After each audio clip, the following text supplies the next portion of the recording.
Hello everyone, Storm 101 here. Today we'll be having an update on our upcoming pattern. There may be a possibility for some significant severe weather across parts of the south on Wednesday, but for for this upcoming weekend, there could be a much bigger system, a low pressure system, will be moving through across parts of the Central Summer Plains up into the Great Lakes. That could bring in another round of some severe weather, possibly for some flash flooding, and possibility of a winter storm on the backside of it as well. And then, not too long after that, another low could move up along the cold front and could have had the possibility for some snow on the backside of it as well. We'll be taking a look at those systems, but I want to first check out what's currently going on. This is your watch warning map display, and right now we actually got winter weather advisories across parts of the Midwest, even for parts of the Northeast, and you got scattered winter weather advisories and winter storm warnings across parts of the western U.S. If I'm correct, parts of North Dakota and Minnesota were actually under a blizzard warning, had a lot of blowing snow out there. But you also do notice here across parts of Montana in the Dakotas, those are wind chill advisories and warnings. It's going to get very cold up there. Wind chill values will be deep in the negative, so that's going to be some dangerous cold up there as well. So if you live in those areas, be prepared for some very cold weather. I mean, even for the surrounding regions, it will still be cold either way, even though you're not in the wind chill advisory or warning, it'll still be cold up there. But that's what's going on in the U.S. right now. Oh yeah, I almost forgot to mention there's been some thunder snow across parts of Wisconsin and maybe Minnesota. I don't know if there's been any thunder snow up in Minnesota, but there has been some thunder snow in several Wisconsin as well. So that's some pretty interesting stuff as well. We're going to check out the storm prediction and outlook here. So this is for the rest of today. Maybe some thunder across parts of the Appalachian Mountains in the Mid-Atlantic, and maybe for the Ozarks. Day 2, maybe some thunderstorms for parts of the Ohio Valley down to the Gulf of Mexico. Then on day 3, which is Wednesday, we got a slight risk of severe weather for parts of Mississippi and Alabama vicinity, with a marginal risk as far west as eastern Texas and then as far northeast as eastern Tennessee and southern Kentucky as well. This is a day that's been uptrending a little bit over the last couple of days here. And also, it will not surprise me if we see maybe a little enhanced risk, maybe for parts of Mississippi and Alabama here, just seeing of how some of these trends have been going, which we'll take a look at that in a little bit.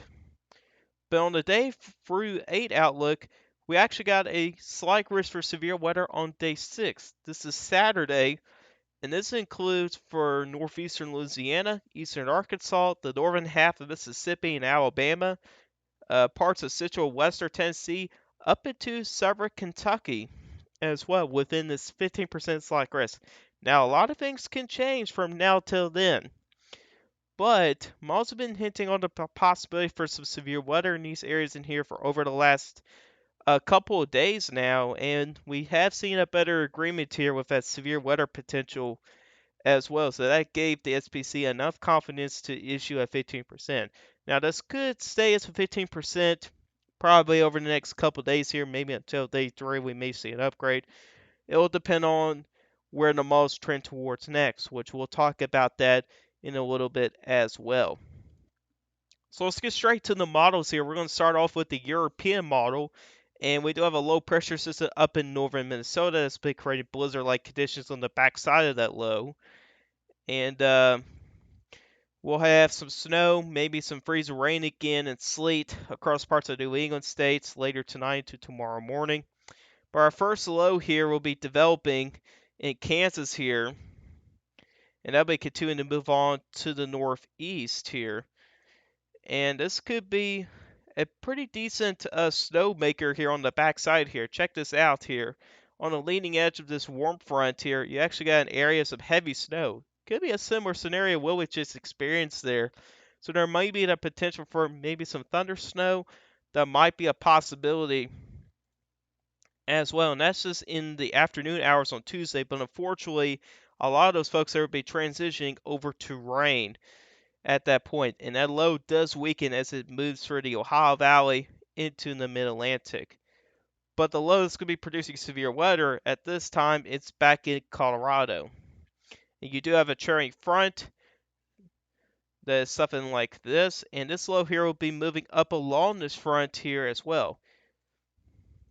And you can see here how this low here does develop along that frontier. So you got 1,004 millibar low in parts of Tennessee and Kentucky. It's not a very strong low. However, there is still a pretty good lull of a jet in the area. So despite it having a weak low pressure system, you still have a low of a jet, which is in kind of in the moderate stage, I would say, of a low of a jet. But underneath that low of a jet is some pretty good instability, and that can lead to some severe weather. If we check out for the GFS for a preference here, you can see here shows a pretty similar scenario here. A weak low moving over parts of Kentucky, Tennessee. It's a little bit weaker, 1,006 millibar low. Area's a little bit further up north for parts of Tennessee. Kentucky could see a flash flooding threat as well. We could see a big swath of 1 to 2 inches of rain. Some isolated up to 3-inch amounts, which we'll check out some of those rainfall amounts in a little bit as well. But then again, underneath that stronger low of a jet will be a pretty good pool of some higher instability values. Let's check out the HRRR model here, and this is Wednesday afternoon. Your low at this point here is back in Arkansas here. This will be continuing to move on to the northeast, getting closer up into the Ohio Valley region. And it does show a pretty good cluster developing in northeastern Arkansas. I won't really buy that just yet, but the severe weather risk does get as far north as the Kentucky-Tennessee border, as you see from the Storm Prediction Center. But as we kind of look at over the next couple hours here, this is peak time heating on Wednesday. You can start to see these discrete cells developing in Mississippi here. Those are the ones we need to pay attention to for that potential for some significant severe weather. If we do see discrete cells in the evening hours on Wednesday, there may be that chance that we may see a strong tornado or two in there as well. We'll look in a little bit more detail with the ingredients here in a little bit. But you can see here there's possibility for some supercells that could stretch from central Mississippi up into northern Alabama and maybe into parts of southern Tennessee as well. Meanwhile, to refer to the northeast, talk about big slug of some moderate to at times heavy rain slamming southeastern Kentucky and parts of eastern Tennessee. And that could certainly lead to a flash flooding risk up there as well. And that's the max end of the run there. So checking out Ventus Sky here, check out of all this instability that's down here. Southeast of Louisiana, 3,000 joules per kilogram. This is more instability than what the model showed on the last video. I think on the last video it was between 1,000 to 2,000 joules per kilogram. Now we're starting to see values 2,000 to 3,000. That's a lot of instability for this time of year. And this is peak time heating. You got variable instability values as far north as Little Rock, Memphis, and Chattanooga, Tennessee here. Maybe as far north as Nashville. We'll see there. There's some uncertainty up there. But I think the greatest potential for severe weather we're probably in this region right in here. That's underneath that, with that stronger low of a jet here. And here, 7 o'clock, you still got greater instability values out there. If you check out the wind shear, this is your helicity values here. And there's plenty of helicity out there. And really, you need over 150 for some severe weather. We're doubling those amounts out there. So the environment's certainly pretty favorable for some organized severe weather, including the threat for tornadoes, and some of those could be strong. Let's move back to pivotal weather here, and let's check out the supercell composite here. Actually, let's check out the significant tornado parameters here. And then again, Hermos typically too high with significant tornado parameters, so maybe take it off by 1 or 2. And that probably a little bit more accurate output. These models are always overdone. So you can see here, during the day on Tuesday, it does have a low end risk for severe weather for parts of Louisiana, Mississippi, and Alabama. It'll depend on if we could get some shower threats with development. It even has a lower risk up in the parts of western Tennessee and southwestern Kentucky on Tuesday. So there may be some strong severe storms out there Tuesday evening, but the biggest day is going to be Wednesday. And you can see here, check out them values out there. Really over a 1, that's you got a tornado threat, but over a 2, that's when you do have a strong tornado threat, which, you know what, it's not very widespread here, but it does have these little pockets here of higher uh, numbers here, and those will be cherry pick soundings here. So let's kind of get uh, a little bit more of an accurate sounding out there. So this is in eastern Mississippi, and the Cape is 1,200 at the surface, but the mid-level Cape, or in the mixed layer Cape, I should say, that's 1,700. That's a lot of instability there for this time of year. Sorry, velocity values there are almost to 300. That'd be favorable for severe weather, including the threat of tornadoes. And a hodograph is favorable as well. So pretty good environment there for some severe weather with an environment like that. Let's go into northern Alabama, and pretty similar here as well. More wind shear to work with as well. This could be a little bit more favorable environment here for that potential for maybe a strong tornado as well. And that's what I was saying earlier here. It will not surprise me if we see an enhanced risk upgrade as well, especially if models do trends towards more discrete cells out there as well. So certainly a pretty good environment out there for severe weather, including the threat for tornadoes, and one of those maybe on the strong side as well. This is the high-risk NAM here. This is your supercell composite values, and really the orange colors would be the areas I would pay attention to. And you can see here, really anywhere from southern Tennessee back down into Louisiana. We'll get a sounding out there. This is the Mississippi and Alabama border here. And then again, this is a different model, high-risk NAM. I won't show the reflectivity because the high-risk NAM does not do a good job of that. However, it does do a good job with the environment, though, on the other hand. And so here's that sounding there. Pretty good hodograph. Story to felicity values are certainly elevated, well over 300. So that could be favorable for the potential for some stronger tornadoes. So low jet, then again, kind of on the moderate side there. It's not going to be ridiculously strong or anything. However, the story to felicity numbers will certainly help increase that tornado threat as well. And then again, got that combination of some moderate instability values as well, anywhere from maybe 1,000 to 2,000 joules per kilogram out there. So that'd be favorable for severe weather as well. It may not just be during the afternoon and evening hours. This could go into the overnight hours as we kind of play this through. This is actually getting into the morning hours on Thursday. And you can see there, there's still some pretty elevated numbers out there across Tennessee, not Tennessee, Alabama and Mississippi as well. So this there could go into the overnight hours as well. So if you do live in parts of Mississippi, Alabama, be sure to have a way to get warnings here.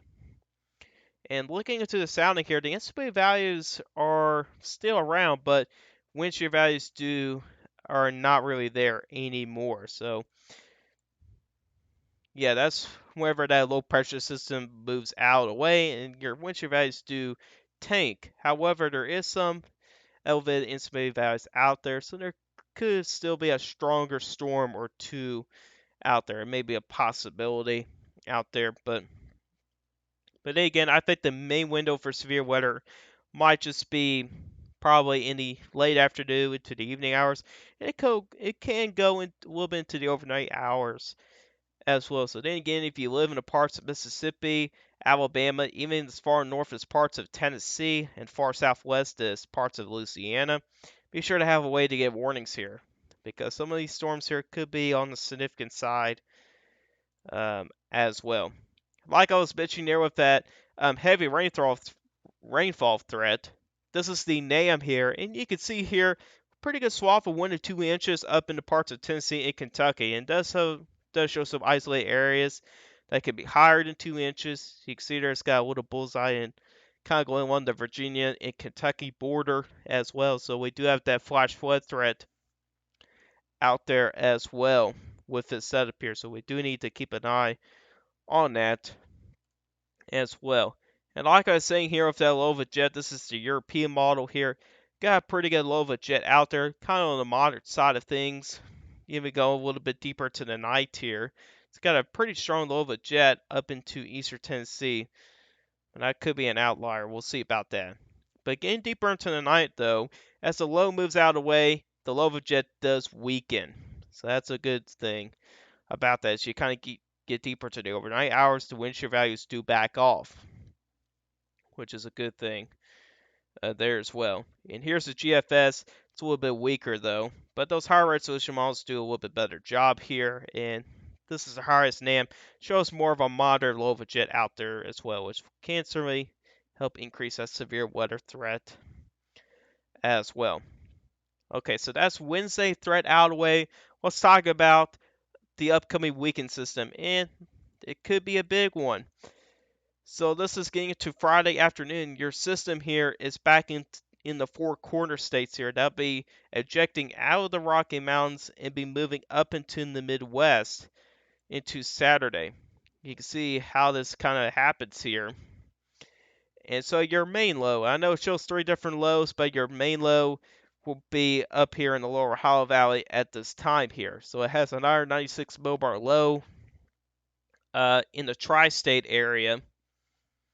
And that'll be continue to move on to the northeast. And you do see there on the backside of this low here, quite a bit of snow out back there. So there could be a winter storm with this as well. But there's another piece of energy that's further back to the west. At this time here, it's over in New Mexico. This could be an interesting system as well. Watch what happens here with that system coming in the backside. So at this point here, your low pressure system is in the southern Appalachian Mountains. You got some snow trying to develop on the backside here. And if this is correct, could show some snow in the parts of northern Mississippi and western Tennessee. And I would not really lock into this for right now since it's not been very consistent here, but it will be something to watch for now. Just to keep in mind that. So that's the European model solution. Let's check out the GFS here. And I think this is an outlier here. It shows a much weaker low here for the first one, 1,002 millbar low over Indiana. But even if it doesn't have a strong low, there's still going to be a flash flood threat down to parts of the Tennessee Valley and the lower Ohio Valley region as well. However, it still shows that low further back to the west here.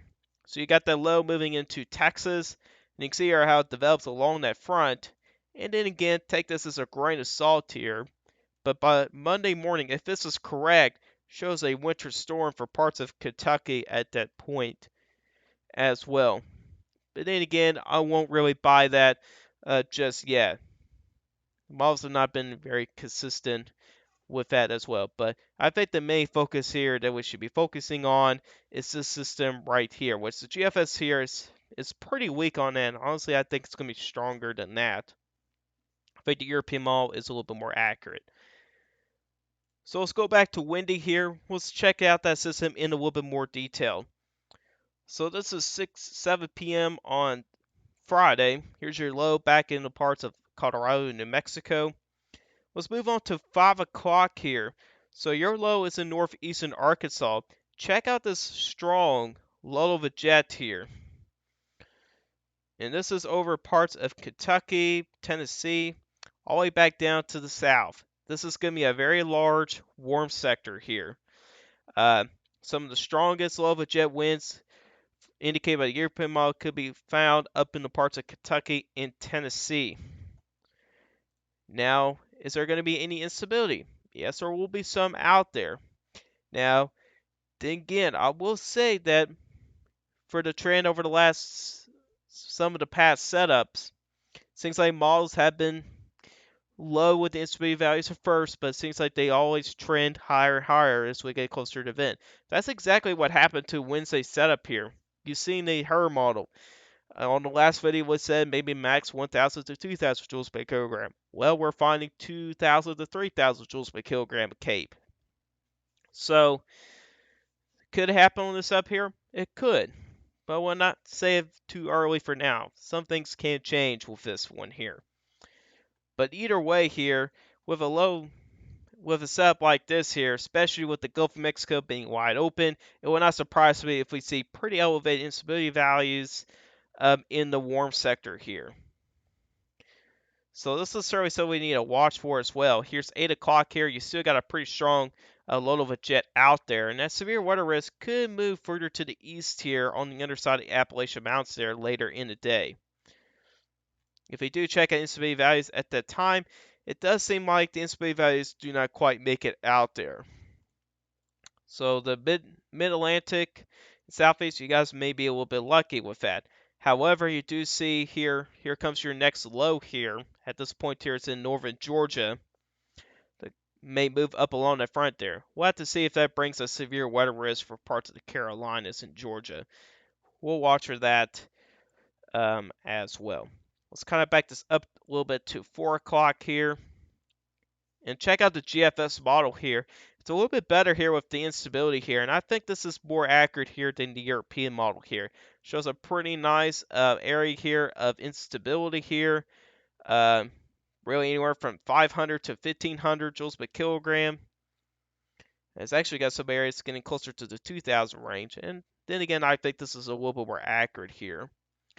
And here's your low of a jet. It's actually much weaker. And that's because the GFS shows a much weaker low, which honestly I think that's an outlier. I think it's going to be stronger than what it shows. But either way, though, it's going to bring that flash flooding threat for areas far up north if it's going to be a weaker low or not here. Or I should say weaker or stronger. If we do check out those rainfall mounts from the GFS, you can see there. Check out Tennessee. It's got rainfall mounts over up to 8 inches of rain in some places. That's a lot of rain over the next 10 days. Here's a European model. It's got those higher mounts a little far up north. It's got 5 to 6 inches of rain in southeastern Kentucky. So either way, if it's going to be a weaker low or a stronger low, it's going to bring a lot of rain, especially for parts of Kentucky and Tennessee, maybe getting to parts of West Virginia. An area I will definitely focus on with that flash flood threat will probably be areas right in here in that white circle there as well. Especially with that system coming up on Wednesday, them soils will be saturated as well for a lot of these regions here. So we still have to watch for that flash flood threat as well. And here's the GFS ensembles there at around that time. And you can see there, that's a pretty good mean for this far out.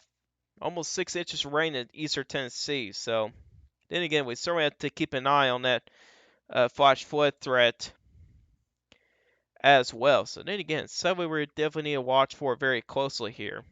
In that high wind potential, that will actually depend on if it's going to be a stronger low or not.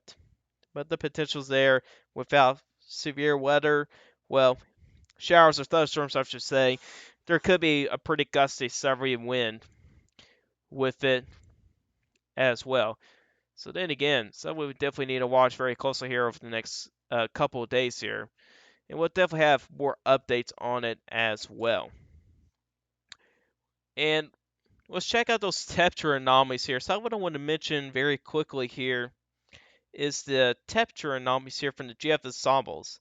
As we kind of get into early January, I definitely noticed here that we may delay that colder air for parts of each U.S. Seems like it's trended a little bit warmer there at around this time period. If I'm correct here, it's got the colder air moving in a little bit early.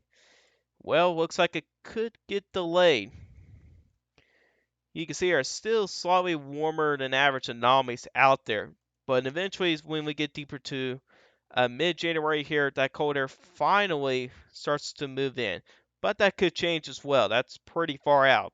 But either way, that's a pretty decent mean out there as well. So we definitely got to watch for that as well. But anyways, guys, that's all for you guys today. Hope you guys enjoyed this video. Guys, like this video. Hit that like button if you really like my channel. Hit the subscribe button. Hit the bell notifications so you never miss an upload. If you guys have questions about this, put the comment section down below. I answer you guys questions. And I see you guys in the next one. Goodbye.